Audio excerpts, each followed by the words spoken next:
ഇനിയും കിടന്നില്ലേ? മണി 2 കഴിഞ്ഞല്ലോ. അയ്യോ, പാല് പോലും കഴിച്ചില്ലല്ലോ. ഓ സാരമില്ല. രാത്രി ഉറക്ക വിളച്ചാ തലവേദനിക്കുമെന്ന് പറയാറുണ്ടല്ലോ. പിന്നെ എന്തിനാ ഉറക്ക വിളയ്ക്കുന്നത്? ഇനിയുള്ളത് രാവിലെ നോക്കിയാ പോരെ മോനെ. ഇല്ലമ്മേ, ഒരു പാവപ്പെട്ട തൊഴിലാളിയുടെ ജീവൻ ഇന്ന് എന്റെ കയ്യിലാണ്. ഒരു തെറ്റും ചെയ്യാത്ത അവനെ ഒരു വൻപുള്ളി തൂക്കുമരത്തിലേറ്റാനുള്ള ശ്രമത്തിലാണ് അമ്മേ. അയാളെ എങ്ങനെയെങ്കിലും രക്ഷിക്കണമെന്ന് അയാളുടെ ഭാര്യ കാല് പിടിച്ച് കരഞ്ഞാണ് അപേക്ഷിച്ചത്. എന്നാ ഞാൻ ഈ പാല് ചൂടാക്കി കൊണ്ടുവരാം. അതെങ്കിലും കഴിച്ചിട്ടിരിക്കും മോനെ. ശരി അമ്മ.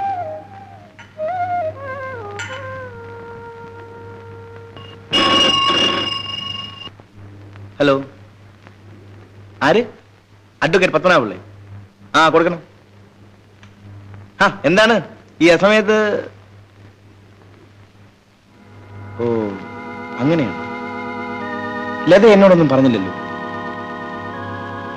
ആ, ഞാൻ നോക്കിക്കോളാം. Good night. ഓക്കെ.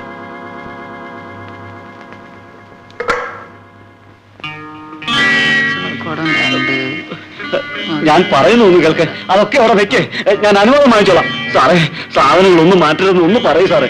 ഇത് കോടതി ഉത്തരവാണ്. നോട്ടീസൊക്കെ അയച്ചിട്ടല്ലേ ഞങ്ങൾ വന്നത്. മുതലാളി, ഒന്ന് മുതലാളി, എനിക്കൊരല്പം സമയം കൂടി തരണം. സമയം, സന്ദർഭം, അന്തസ് ഇതെല്ലാം തരാൻ ഞാൻ തയ്യാറാണ്. പക്ഷേ നിങ്ങൾ സ്വീകരിക്കാൻ തയ്യാറല്ലെങ്കിൽ? മാനമായിട്ട് ജീവിക്കണമെന്ന് ആഗ്രഹമുള്ളതുകൊണ്ടാണ്. നിങ്ങളുടെ ആഗ്രഹങ്ങൾ സാധിക്കാൻ പലപ്പോഴും ഞാൻ സഹായിച്ചിട്ടുണ്ട്. എനിക്കുണ്ട് ചില ആഗ്രഹങ്ങൾ. നിങ്ങൾ അതിന് തയ്യാറല്ലല്ലോ. ഒരിക്കലുമില്ല മുതലാളി. അതിനേക്കാൾ ഞാൻ മരിക്കാൻ തയ്യാറാണ്.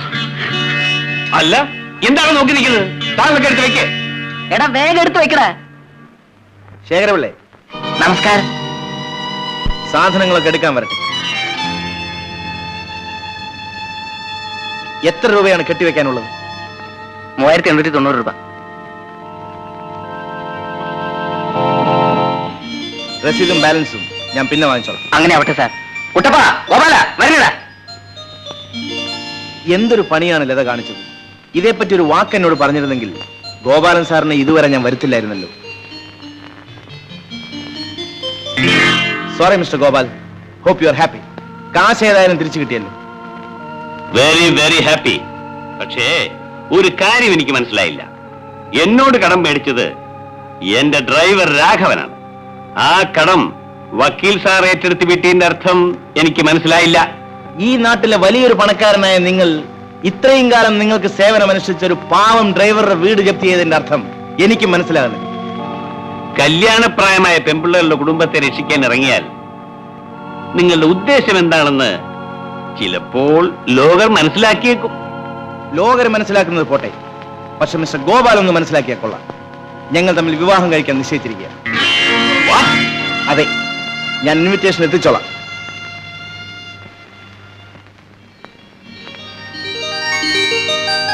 വക്കീൽ സാർ എന്താണ് ഈ പറഞ്ഞതെന്ന് എനിക്കൊന്നും മനസ്സിലാകുന്നില്ല. ഞാൻ നേരത്തെ വന്ന് കാര്യങ്ങൾ പറഞ്ഞ് മനസ്സിലാക്കാത്തതിൽ എന്നോട് ക്ഷമിക്കണം. വിരോധമില്ലെങ്കിൽ ലതയെ എന്റെ ഭാര്യയായി സ്വീകരിക്കാൻ ഞാൻ തയ്യാറാണ്.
മോളെ, എന്താണ് അച്ഛാ? നീ എന്ത് ആലോചിക്കുന്നത്? ബാബുവേട്ടൻ മണിമംഗലത്ത് പോയിരിക്കുകയാണ് അച്ഛാ. മണിമംഗലത്തോ? അതെ അച്ഛാ. തന്നെ ചതിച്ച മണിമംഗലം ഗോപാലനോട് പകരം ചോദിച്ചിട്ടേ തിരിച്ചു വരുമെന്ന് പറഞ്ഞ് ബാബുവേട്ടൻ പോയിരിക്കുകയാണ്. എനിക്കെന്തോ വല്ലാത്ത ഭയം തോന്നുന്നു.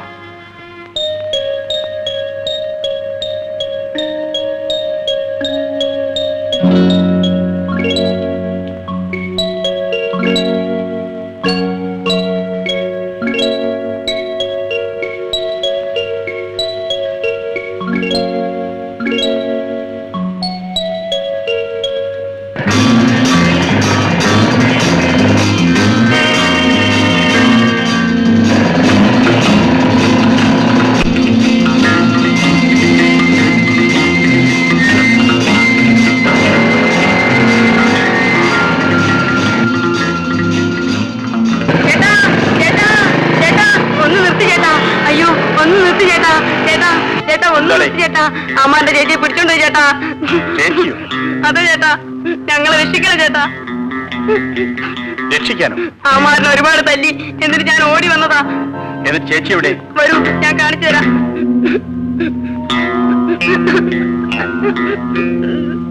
വരൂ.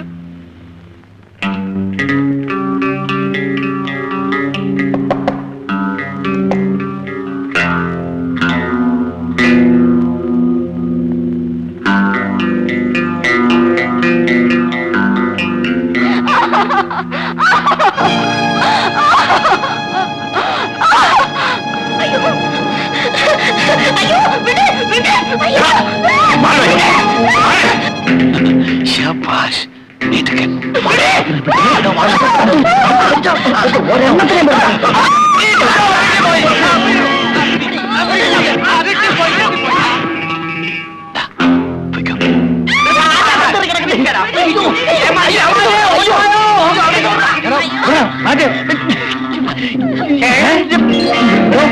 ഇതാണോ ബാബു? പിടിച്ചപ്പം ബാബു, പൊക്കിയപ്പോ ചക്കപ്പരും. എന്താണ് സാറേ ഇത്? പിടിച്ച് കൈ തന്നതല്ലേ? എന്താണ് നോക്കിയിരിക്കുന്നു?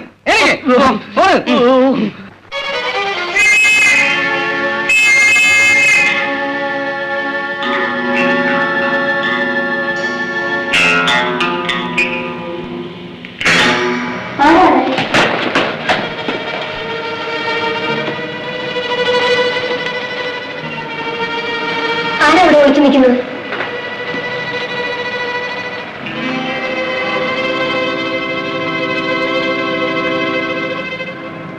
നിങ്ങൾ ആരാ? എന്തിനവിടെ ഒളിച്ചു നിൽക്കുന്നത്? ആരെന്ന് പറയൂ. ഞാൻ പോലീസിന്റെ കയ്യിൽ നിന്ന് രക്ഷപ്പെടാൻ വേണ്ടി കയറിയതാണ്. വല്ല മോഷണമോ കൊലപാതകമോ നടത്തിയിട്ട് പൊളിക്കാൻ കിട്ടിയത് ഞങ്ങളുടെ വീടാണോ? അയ്യോ, ഞാൻ മോഷ്ടമോ കൊലപാതകയോ അല്ല. പിന്നെ എന്തിനു പോലീസിനെ പേടിക്കുന്നു? അങ്ങനെ ഒരു ചുറ്റുപാടായിപ്പോയി. ഞാൻ ആരോടും ഒരു തെറ്റും ചെയ്തിട്ടില്ലമ്മേ. ദേവി ഇത് എന്നെ കുറച്ച് സമയം നിൽക്കാൻ അനുവദിക്കണം. വേണ്ടമ്മേ, ചേട്ടൻ അറിഞ്ഞാൽ നമ്മൾ എന്ത് മറുപടി പറയും? ശിക്ഷ അറിയിക്കാത്തവരെ തന്നെ ശിക്ഷിക്കണമെന്നുണ്ടെങ്കിൽ അമ്മ എന്നെ പോലീസിൽ ഏൽപ്പിച്ചുള്ളൂ. അമ്മയുടെ സ്വന്തം മകനെപ്പോലെ കരുതി എന്നെ വിശ്വസിക്കണം. ഞാനൊരു തെറ്റും ചെയ്തിട്ടില്ല. ദേവി തന്നെ വിശ്വസിക്കുമേ, ഞാൻ നിരപരാധിയാണ്. ഞാൻ കള്ളിയല്ല, ഞാൻ മോഷ്ടിച്ചില്ല. അമ്മേ, പോലീസുകാർ ഇങ്ങോട്ട് വരുന്നുണ്ട്. ഇങ്ങോട്ട് വന്നു.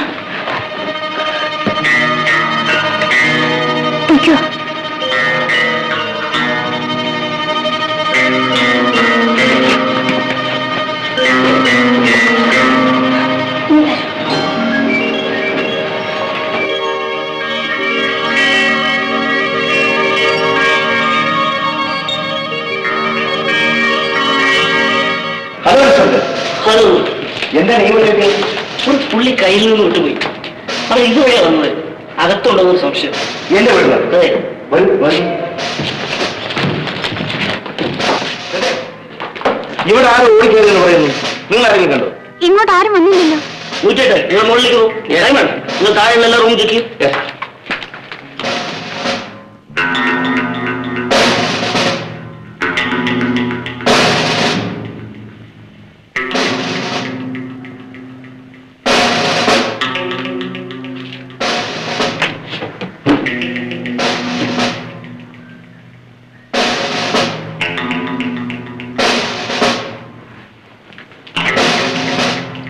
ഇതെന്റെ പൂജാമുറിയാണ്. ഓഹോ, അപ്പൊ അതിനകത്ത് ആരും ഇല്ലായിരിക്കുമല്ലോ. എന്റെ അയ്യപ്പ മാത്രമേ ഉള്ളൂ. അയാളല്ലേ ഇതിനകത്ത് ഇരിക്കുന്നത്?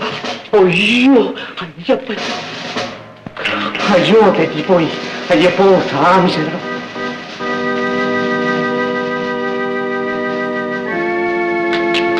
ഇവിടെ ആരില്ല സാർ. അവിടെ ആരുമില്ല സാർ. എന്നാൽ ഇതിൽ ചാടി അപ്പുറത്തെ മേൽ പോയി കാണും. വരൂ, പോവാം. Sorry for the trouble, Mister Rajagopal. അങ്ങനെയൊന്നുമില്ല. കണ്ടുപിടിച്ചിരുന്നെങ്കിൽ അതിന്റെ ക്രെഡിറ്റ് എനിക്കൂടെ കിട്ടിയത്. Thank U.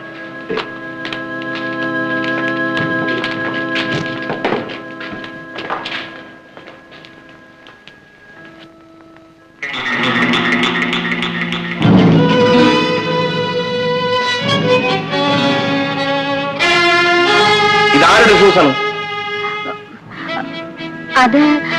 അത് എനിക്ക് അറിഞ്ഞുകൂടാ.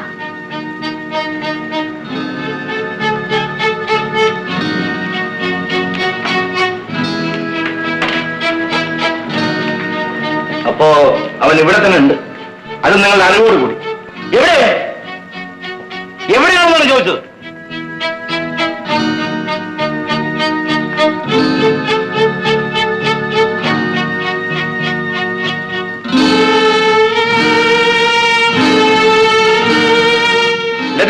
ക്ഷമിക്കണം, പോലീസ് തിരക്കി വന്നത് എന്നെയാണ്. ഒരു കുറ്റവാളിക്ക് അഭയം കൊടുക്കുന്നത് നിയമവിരുദ്ധമാണെന്ന് എനിക്ക് അറിഞ്ഞൂടെ? താൻ ഒരു തെറ്റും ചെയ്തിട്ടില്ലെന്ന് സത്യം ചെയ്ത് പറഞ്ഞതുകൊണ്ടാണ് ഞാൻ അയാളെ... തെറ്റ് ചെയ്തവരാരെങ്കിലും താനാണ് തെറ്റ് ചെയ്തതെന്ന് വിളിച്ചു പറയാറുണ്ട്. ഒരു കുറ്റവാളിക്ക് എന്റെ വീട്ടിൽ അഭയം നൽകിയാൽ എന്റെ നില എന്താകുമെന്ന് ആലോചിച്ചിട്ടുണ്ട്? വക്കീൽ സാർ വിഷമിക്കണ്ട, ഞാൻ കാരണം നിങ്ങൾക്കൊരു പേരുദോഷം വരില്ല. എനിക്കൊന്നും കേൾക്കണ്ട. നിങ്ങൾ ഉടനെ തന്നെ പോലീസിൽ സറണ്ടർ ചെയ്യണം. ഫോൺ ചെയ്യാൻ പറ്റേ? ജയിലല്ല, തൂക്കുമരത്തിൽ കയറാൻ പോലും ഭയമുള്ളവനല്ല ഞാൻ. കാരണം എനിക്ക് വേണ്ടി കരയാൻ ഈ ഭൂമിയിൽ ആരുമില്ല. പക്ഷെ മരിക്കുന്നതിന് മുൻപ് എന്റെ അമ്മ എനിക്കൊന്ന് കാണണം. ലോകത്തിൽ എവിടെയാണെങ്കിലും അവരെ ഞാൻ തേടി കണ്ടുപിടിക്കും. എന്റെ ജീവിത ലക്ഷ്യം അതൊന്നു മാത്രമാണ്. അമ്മയില്ലാത്ത ദുഃഖം എത്രമാത്രം അനുഭവിച്ചിട്ടുണ്ടെന്ന് കുഞ്ഞു തന്നെ എന്നോട് പറഞ്ഞിട്ടില്ലേ? ഇക്കാര്യത്തിൽ നിങ്ങൾ രണ്ടുപേരും ഇപ്പൊ തുല്യ ദുഃഖിതരാണ്. അയാളെ വിട്ടേക്കും, അയാൾ പൊയ്ക്കോട്ടെ. സന്തോഷത്തിലും സമൃദ്ധിയിലും കഴിഞ്ഞിരുന്ന ഒരു കുടുംബത്തെ ഒരു ദ്രോഹി ചിഹ്നഭിന്നമാക്കിക്കളഞ്ഞു.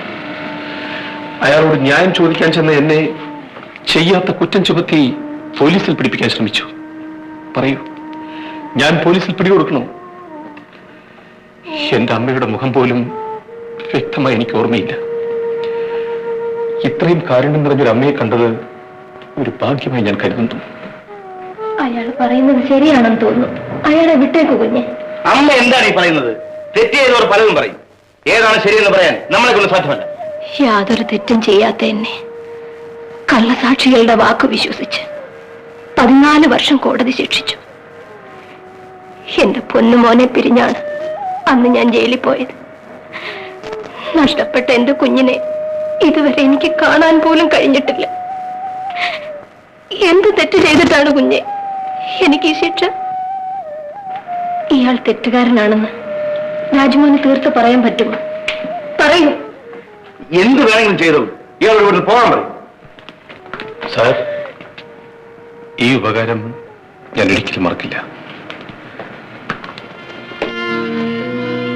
ഒരു കാര്യം, ഇന്ന് ഞാൻ പോലീസിന് പിടികൊടുക്കാൻ തയ്യാറല്ല. കാരണം ഞാൻ ഒരു കുറ്റവും ചെയ്തിട്ടില്ല. പക്ഷെ ഒരു കുറ്റം ഞാൻ ചെയ്യും. അന്ന് ഞാൻ വക്കീൽ സാറിന് വന്ന് കാണാം. പോലീസിനോ ജയിലിനോ തൂക്കുമരത്തിനോ അന്ന് ഞാൻ തയ്യാറായിരിക്കും. വരട്ടെ.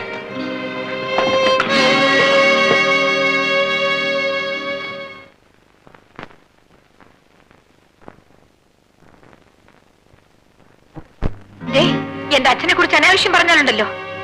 പുറത്ത് ആളുകൾ അങ്ങനെ സംസാരിക്കുന്നു പറഞ്ഞപ്പം ഇവൾ എന്നോട് ദേഷ്യപ്പെടുക. ശാന്തി, ഇവൾ എന്താ ഈ പറയുന്നത്? വേണ്ട വേണ്ട, നീ എന്നോട് പിണങ്ങണ്ട. ഇല്ല, പിണങ്ങൂല. അങ്ങനെ വല്ലതുണ്ടെങ്കിൽ ഞാൻ കൂടി അറിയണ്ടേ? പറയൂ. അവിടെ എങ്ങാണ്ട് ഒരു കുടിലിൽ നിന്റെ അച്ഛൻ ഒരു സ്ത്രീയെ കൊണ്ട് താമസിപ്പിച്ചിരിക്കുന്നു. എന്റെ അച്ഛനോ? നേരാണോ? വാടി, നമുക്ക് പോവാം. ഞങ്ങൾ പോകുന്നു. എന്താ സുശീലേ? അച്ഛൻ ആഹാരം കഴിക്കാൻ പോലും ഇങ്ങോട്ട് വരാറില്ല. ഇപ്പോഴാണ് അതിന്റെ കാരണം എന്താണെന്ന് എനിക്ക് മനസ്സിലായത്. എന്താ കാര്യം? ആരോ ഒരു സ്ത്രീയെ അവിടെ കണ്ടുകൊണ്ട് താമസിപ്പിച്ചിരിക്കുന്നു. വല്ലവരും വല്ലതും പറയുന്നത് കേട്ട്? ഇല്ല, സത്യം എന്താണെന്ന് എനിക്കറിയണം. അത്രയല്ലേ ഉള്ളൂ. നമുക്ക് അന്വേഷിച്ച് വേണ്ടത് ചെയ്യാം.